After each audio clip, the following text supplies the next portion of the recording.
નમસ્કાર, આપ જોઈ રહ્યા છો ગુજરાત ફર્સ્ટ અને હું છું ધ્વની। અત્યારે હાલ મંત્રી ઋષિકેશ પટેલ પ્રેસ કોન્ફરન્સ કરી રહ્યા છે। આવો સીધા જઈએ ત્યાં। તો મેન્ટેનન્સ કરી અને કોઈ પણ પરિસ્થિતિમાં પહોંચી વળવા માટે બેડથી લઈ ઓક્સિજન સુધીની વ્યવસ્થાઓ સાથે સાથે પીપીઈ કિટ અને સેનિટાઈઝર વગેરે જે બાબતો આપણી સાથે આ કોવિડની લડાઈમાં સંકળાયેલી હતી, તમામે તમામ બાબતો ખૂબ સારી રીતે ફરીથી માનો કે કોવિડની સામે આપણે લડવાનું આવે તો એ વખતે કોઈ બાબતની કમી ઊભા થયેલા ઇન્ફ્રાસ્ટ્રક્ચરમાં ક્યાંય લેકિંગ ના રહે, ક્યાંય કોઈ બાબત બાકી ના રહે, એ રીતે દરેકે દરેક હોસ્પિટલમાં કે જ્યાં CHC PHCથી માંડી sub district hospital, medical colleges અને દરેક જગ્યાએ આ ઊભી થયેલી વ્યવસ્થાઓ સારી રીતે કાર્યરત કરવા માટે એક આ મોક ડ્રીલનું આયોજન કર્યું છે, જેથી કરી અને ખબર પડી જાય કે જે વ્યવસ્થાઓ આપેલી છે, જે પ્રોવાઈડ થઈ છે, એ સારી રીતે ચાલી રહી છે કે કેમ, અથવા તેમાં કોઈ મુશ્કેલી છે કે કેમ। એ આખી બાબત આખા રાજ્યભરમાં પ્રત્યેક હોસ્પિટલમાં ઊભી થયેલી બાબતો સંપૂર્ણ રીતે કાર્યરત થાય એના માટેની આ મોક ડ્રીલ રાખવામાં આવી છે। રાજ્યમાં ખાસ કરીને શહેરી અને ગ્રામ્ય વિસ્તારોની સરકારી હોસ્પિટલોમાં ટોટલ આજે કેટલી મોક ડ્રીલ થઈ, પ્રાઇવેટ હોસ્પિટલોને શું ઇન્સ્ટ્રક્શન આપવામાં આવ્યા છે, જરૂર જણાય તો? દરેક જગ્યાએ મેં કહ્યું એમ પહેલા કે જ્યાં આગળ આપણે કોવિડ સામે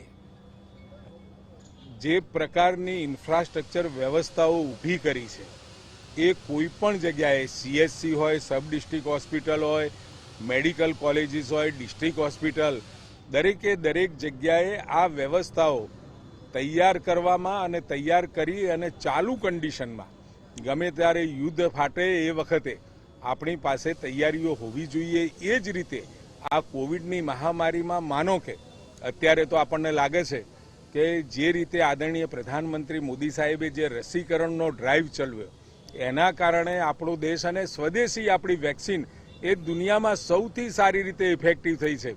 એટલે જે ઇમ્યુનિટી સામે આ કોવિડ એ ક્યાંક ને ક્યાંક પાંગળો પડતો હોય છે, પરંતુ આપણા દેશની અંદર જે રીતે ઇમ્યુનાઇઝેશન વધ્યું છે એના કારણે અને છતાં પણ ક્યાંય આપણે ગફલતમાં રહેવા નથી માગતા। એના માટે આ ગુજરાતમાં દરેક જગ્યાએ નંબર્સ તો કદાચ મારી પાસે અત્યારે નથી, પરંતુ કોઈ એવી હોસ્પિટલ એક પણ બાકી ના રહે કે જ્યાં આગળ આ મોક ડ્રીલ દ્વારા આપણી ઊભી થયેલી વ્યવસ્થાઓની સુચારુ તૈયારીઓ આપણે કરી રહ્યા છીએ। ગયા વખતે DRDO દ્વારા મહાત્મા મંદિરમાં એક હોસ્પિટલ તૈયાર કરી, શું તેની પણ તૈયારીઓ કંઈ કરી રહ્યા છે કે જરૂરિયાત ઊભી થશે તો પછી?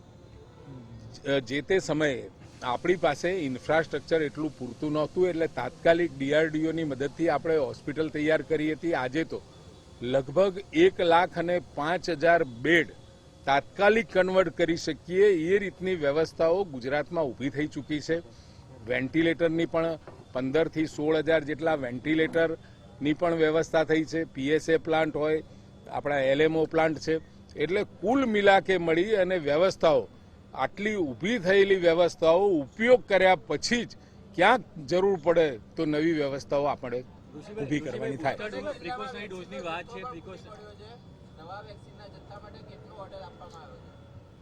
આપણા ત્યાં પ્રિકોશન ડોઝ માટે તૈયારીઓ હતી, આપણી પાસે ડોઝીસ પણ હતા, એ આપવાનું પણ ચાલુ કર્યું હતું, પરંતુ ધીમે ધીમે ટેકન ફોર ગ્રાન્ટેડ થતાં ક્યાંક ને ક્યાંક લોકોમાં એના લેવાનો ઉત્સાહ પણ મોડો પડ્યો।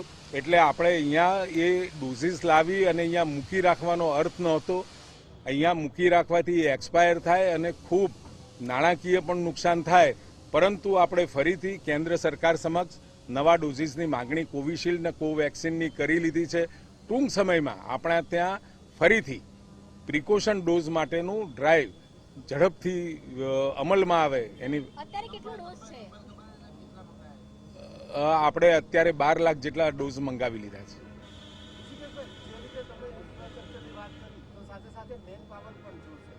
નવા જે લોકો જોડાયા છે એમને તાલીમ પણ આપવી પડશે અને એમની રજાઓને લઈને કોઈ નિર્ણય લેવાયો છે ખરો?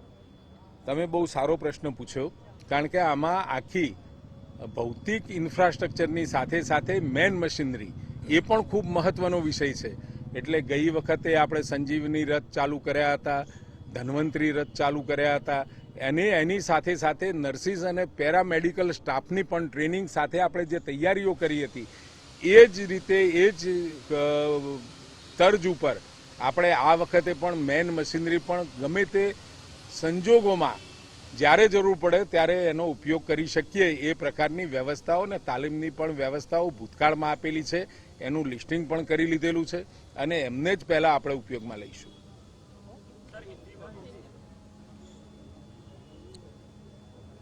आज पूरे गुजरात में कोविड की महामारी जो विश्व में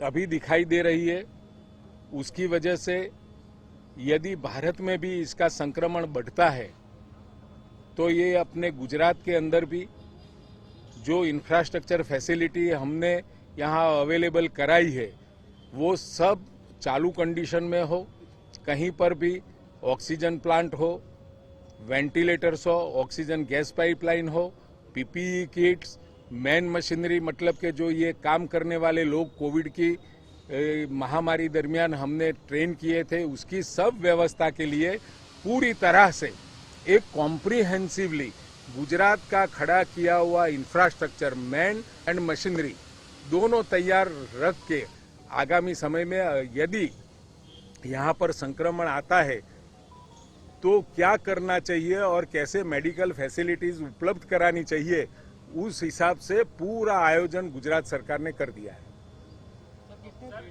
कितने बेड टोटल गुजरात में बनाए गए हैं?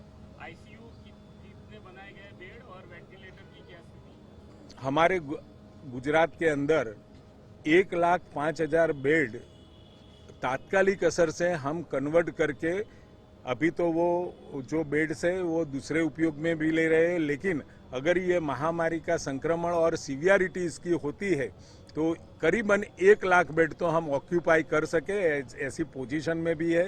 15,000 वेंटिलेटर भी हमारे पास तैयार है और आईसीयू बेड भी इतने ही हमारे पास अभी उपलब्ध है.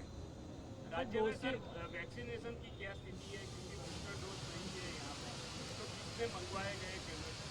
वैक्सीन डोज, जो प्रिकॉशन डोज के लिए जो वैक्सीन चाहिए उसकी भी डिमांड हमने केंद्र समक्ष रख दी है और मनसुख भाई मांडविया जी ने भी हमें आश्वासन दिया है कि जल्द से जल्द आपको ये उपलब्ध करा दिए जाएंगे और जैसे मिलते हैं उस तात्कालिक असर से वो वैक्सीनेशन का ड्राइव भी हम चला लेंगे. सर, केंद्र से कोई सूचना मिली है कि कब तक ये लहर आ सकती है? 15 जनवरी डेडलाइन है या इससे आगे भी? ऐसी कोई डेडलाइन नहीं है, कोई प्रिडिक्शन भी नहीं है. यहाँ पर इम्यूनाइजेशन हमारा एंटीबॉडी भी अपने ये वैक्सीनेशन के हिसाब से बहुत ज़्यादा डेवलप हुई है. आपने देखा होगा कि लास्ट टाइम जो ओमिक्रॉन वायरस का जो संक्रमण हुआ तो लोग घर पे ही अच्छे हो रहे थे और गुजरात में भी ये BF7 के 30 मामले भी आए थे सामने. वो भी करीबन 60 के आसपास के सभी पेशेंट थे, तीन, और वो भी अपने घर पे रह के वो अच्छे हो गए और वो अच्छे होके अब काम पे भी लग गए. सर 3,000 औसतन डोज दिए जा रहे थे दिसंबर के फर्स्ट वीक में, शुक्रवार के बाद में 10,000 का आंकड़ा दिया जा रहा है.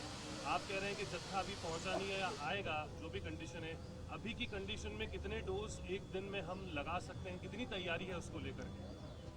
अगर डोज हमारे पास जल्द से जल्द आ जाएगा ऐसा आश्वासन हमने मनसुख भाई मांडविया जी ने दिया है और बहुत झड़प से जितने लोग मांगेंगे, जो वैक्सीनेशन ड्राइव हमारा आरोग्य विभाग ने चलाया था, जहां पर भी जिसने भी मांगा सबको मिल गया था.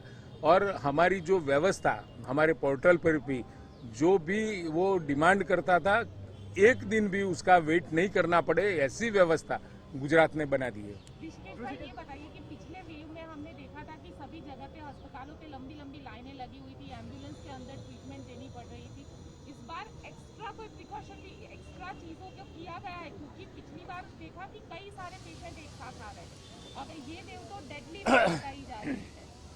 आप जो बात करी है वो दूसरे वेव डेल्टा वाली बात कर रहे हो, तो अभी इसके बाद ओमिक्रॉन और अभी ये BF7 वो सब लिनेज है, तो उसका जो संक्रमण दुनिया भर में फैला हुआ है उसकी जो चिंता हमें सता रही है, उस हिसाब से यहाँ पर भी जब इंफ्रास्ट्रक्चर पूरा तरह से हम तैयार नहीं थे, उस टाइम पे थोड़ा शॉर्टेज भी था, लेकिन बहुत अच्छी तरह से गुजरात ने उसका सामना भी किया और उसके बाद तो बहुत सारी फैसिलिटी और इंफ्रास्ट्रक्चर विथ मैन ये सब हमने तैयार कर दिया है। मेरे हिसाब से कोई डरने की चिंता करने की जरूरत हमें अभी नहीं लग रही है, लेकिन उसकी उपेक्षा भी नहीं कर सकते, उसकी तैयारी भी करके हमें बैठना चाहिए कि कोई भी प्रकार की ये महामारी अगर यहाँ आती है और उसके जो वेरिएंट के जो बिहेवियर्स है अगर सीरियस हो तो तुरंत उसको मेडिकल सारवार हॉस्पिटल में मिल जाए, इसके लिए पूरी व्यवस्था गुजरात सरकार ने कर दी। છેલ્લો સવાલ આપણે તમે જે કીધું કે વચ્ચે લોકોએ શિથિલતા દાખવી હતી ડોઝ લેવામાં રસીના, તો એના કારણે કેટલો જથ્થો બગડી પણ ગયો છે, એક્સપાયરી ડેટ પણ ગયો હશે, તો આવા કોઈ સંખ્યા ખરી કે કેટલી રસી એક્સપાયરી ડેટ? આપણા ત્યાં અહીંયા ઓછામાં ઓછો જથ્થો બગડ્યો છે, કારણ કે જેવી એક્સપાયરી ડેટ નજીક આવતી હોય તો એ જ્યાં આગળ જરૂર હોય, જ્યાં આગળ માંગ હોય ત્યાં મોકલી અને જથ્થાનો આપણે લગભગ પૂરેપૂરો વપરાશ કરી ચૂક્યા છીએ। Thank you.